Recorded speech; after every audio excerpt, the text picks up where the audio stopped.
बिहार में विधानसभा का चुनाव 2 चरणों में खत्म हो गया है। पहला चरण का जो चुनाव था वो 6 नवंबर को था, तो वहीं दूसरे चरण का मतदान 11 नवंबर को खत्म हो गया है। 14 नवंबर को इसका रिजल्ट भी आ जाएगा। लेकिन अगर हम रैलियों की बात करें तो चिराग पासवान ने कई दिग्गज नेताओं को पीछे छोड़ते हुए रैलियों में सबको पटखनी देते हुए आगे निकलने का काम किया। चाहे वो पीएम मोदी हो, तेजस्वी यादव हो, राहुल गांधी हो, नीतीश कुमार हो, बिहार में चिराग पासवान ने सभी को पीछे छोड़ा। नमस्कार, मैं हूं संजीव और आप देख रहे हैं आप तक न्यूज। अगर आप हमारे चैनल पर नए हैं तो चैनल को जरूर सब्सक्राइब कर लें। बिहार के इस चुनाव में जो शब्द सबसे अधिक बार बोला गया था वो था जंगल राज, और फिर महाजंगल राज भी आया, और वहीं विपक्ष ने जुमलेबाज शब्द का भी इस्तेमाल किया। अगर हम बात करें तो बिहार में दूसरे चरण का प्रचार खत्म होने के बाद अब यह आकलन किया जा रहा है कि सभी दलों ने अपनी अपनी जो ताकत झोंकी है उसका परिणाम क्या होगा। बिहार में यदि सभी प्रमुख नेताओं की रैलियों की संख्या को जोड़ दिया जाए तो यह 1000 से भी अधिक है। कहने का मतलब साफ है कि जिस बिहार चुनाव के लिए कहा जा रहा था कि कम वक्त मिला है, चुनाव गरमाया नहीं है, छठ की वजह से चुनाव प्रचार जोर नहीं पकड़ रहा है, 2 ही चरण का चुनाव है, वगैरह वगैरह बहुत सारी बातें हुई, मगर आंकड़े कुछ और ही कहते हैं।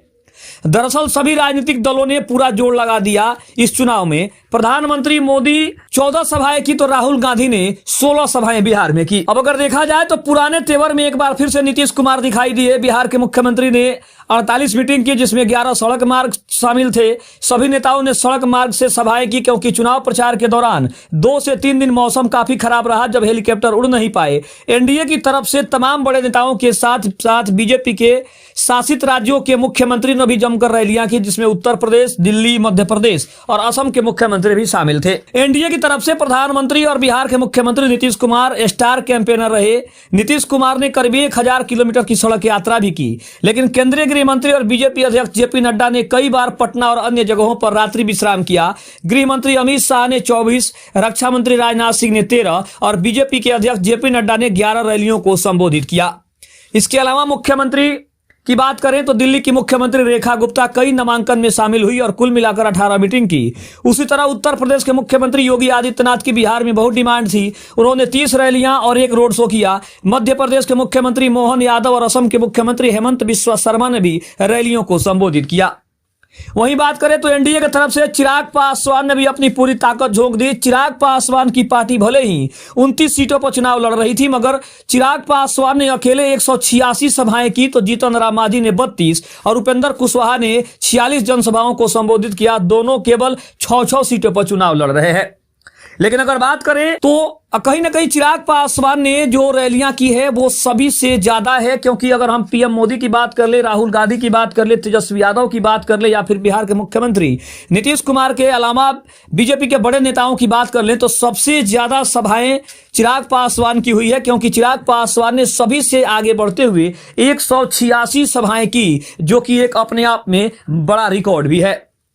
अगर महागठबंधन की बात करें तो राहुल गांधी ने कितनी रैलियों को संबोधित किया? राहुल गांधी ने 16 और प्रियंका गांधी ने 13 सभाओं को संबोधित किया। वहीं कांग्रेस अध्यक्ष मल्लिकार्जुन खड़गे ने 3 रैली की। महागठबंधन की तरफ से तेजस्वी यादव ने सबसे ज्यादा 183 सभाएं की, 55 घंटे हेलीकॉप्टर से यात्रा की, एक दिन में 18 सभाएं भी की, कई रोड शो किए। आरजेडी के प्रदेश अध्यक्ष मंगनी लाल मंडल और आरजेडी के वरिष्ठ नेता अब्दुल बारी सिद्दीकी ने भी 50-50 सभाएं की। वहीं बात करें तो महागठबंधन और वीआईपी पार्टी के नेता मुकेश सहनी ने 161 सभाओं को संबोधित किया। महागठबंधन के एक और प्रमुख घटक दल वाम मोर्चे की तरफ से माले के नेताओं ने 149, सीपीआई के 113, तो सीपीएम के नेताओं ने 78 सभाओं को संबोधित किया।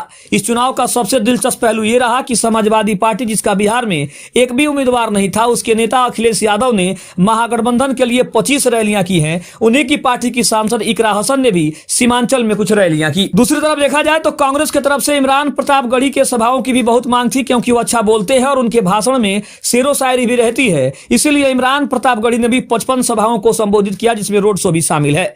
वहीं जनसुराज के नेता प्रशांत किशोर लगातार जो है वो 3 महीने से सभाएं और रोड शो कर रहे हैं, मगर चुनाव की घोषणा के बाद से 160 रैलियों को संबोधित किए। दूसरी तरफ बात करें कि अब चुनावी मुद्दे की बात करें तो अब बिहार का यह चुनाव शुरू हुआ था वोट चोरी को लेकर, फिर प्रधानमंत्री मोदी की मां को लेकर कहे गए अब सबसे होता हुआ जब चुनाव की घोषणा हुई तब नौकरी रोजगार पर बात आई। तेजस्वी ने पढ़ाई दवाई सिंचाई की बात शुरू की, मगर बाद में ओसामा और कट्टा पर आकर खत्म हुई। नेताओं ने एक दूसरे पर निजी हमले किए, एक दूसरे के परिवार को घसीटा, एक दूसरे को देशद्रोही, झूठा, भ्रष्ट और अपराधियों का संरक्षक बताया। यानी अमर्यादित बयानों की भरमार रही और यह सब मंच से लेकर सोशल मीडिया के रील्स तक में छाया रहा। बिहार के इस चुनाव में जो शब्द सबसे अधिक बार बोला गया था वो था जंगल राज, और उसके बाद फिर आया महाजंगल राज। वही विपक्ष ने जुमलेबाज शब्द का भी इस्तेमाल किया। बिहार का इस बार का चुनाव प्रचार कनपट्टी पर कट्टा से लेकर सिक्सर की 6 गोली छाती में मार देंगे के लिए भी याद किया जाएगा।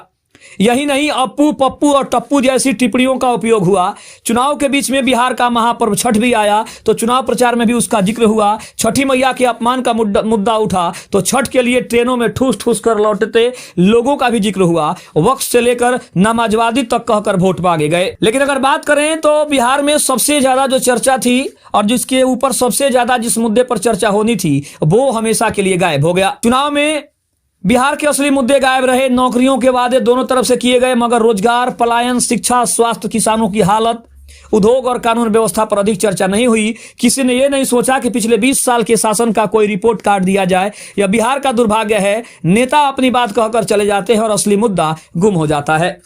बिहार के लोग बाहर जाकर खूब सफल होते हैं मगर अपने घर में बदहाली के लिए मजबूर है। बिहार का समाज आज भी जातियों में बटा है जिसका फायदा राजनीतिक दल उठाते हैं और अंत में बिहार के लोग अपने आप को ठगा हुआ महसूस करते हैं। लेकिन आपको बता दें कि इन सभी अगर तमाम मुद्दों पर बात करने की हम कोशिश करें और सभी मुद्दों को अगर हम ध्यान से देखें तो कहीं ना कहीं ये बात बिल्कुल सही है कि बिहार में जिसके ऊपर सबसे ज्यादा चर्चा होनी चाहिए थी वही मुद्दा बिहार से गायब था, क्योंकि सभी पार्टियां अपने अपने कामों को गिनाने में लगी थी। लेकिन ये कोई नहीं बताया कि बिहार में पलायन कब रुकेगा, बिहार में रोजगार की व्यवस्था कब से होगी, बिहार में नए कल कारखाने का उद्घाटन कब होगा, उसका निर्माण कब होगा, और बिहार के लोगों का जो विदेश जाना हुआ, बिहार के लोग जो दूसरे राज्य में जाकर नौकरी करने को परेशान है वो आखिर अपने बिहार कब लौटेंगे, वो अपने परिवार के साथ कब रहेंगे। इन अगर तमाम मुद्दों को अगर हम देखें तो कहीं ना कहीं ये मुद्दा बिहार के चुनाव से गायब था और सिर्फ एक दूसरे के ऊपर आरोप प्रत्यारोप लगाने का जो दौर था वो पूरे चुनाव के दौरान चला, पूरे रैलियों के दौरान चला, पूरे सभाओं के दौरान चला।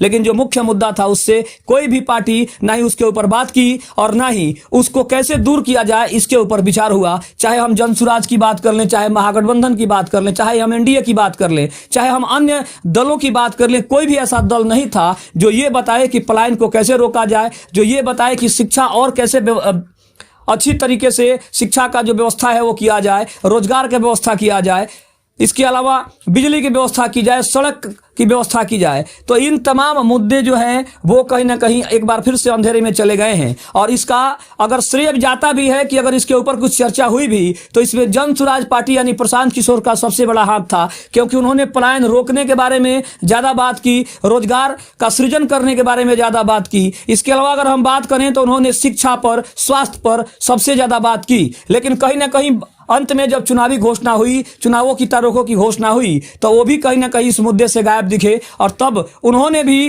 कहीं ना कहीं इस मुद्दे पर अपना ध्यान भटकाना शुरू कर दिया। और अंत में हाल ये हुआ कि फिर से एक बार बिहार ये पूछ रहा है कि रोजगार बिहार में कब शुरू होगा, बिहार ये पूछ रहा है कि शिक्षा की व्यवस्था कब सुदृढ़ होगी, बिहार ये पूछ रहा है कि पलायन कब रुकेगा और नए कल कारखाने का निर्माण बिहार में कब होगा। अगर आपको हमारे इस रिपोर्ट में कुछ अच्छी बातें लगे हो तो आप कमेंट में जरूर बताइएगा कि आखिर हम बिहार में रोजगार के मुद्दे पर क्यों नहीं बात करते, वो पार्टियां शिक्षा के स्तर पर क्यों नहीं बात करती, वो पार्टियां जो आज आपसे वोट ले रही है वो इस मुद्दे को क्यों नहीं उठाती है। आप कमेंट में जरूर बताइएगा। चैनल पर नए हैं तो चैनल को जरूर सब्सक्राइब करिएगा। तब तक के लिए धन्यवाद। जय हिंद, जय भारत।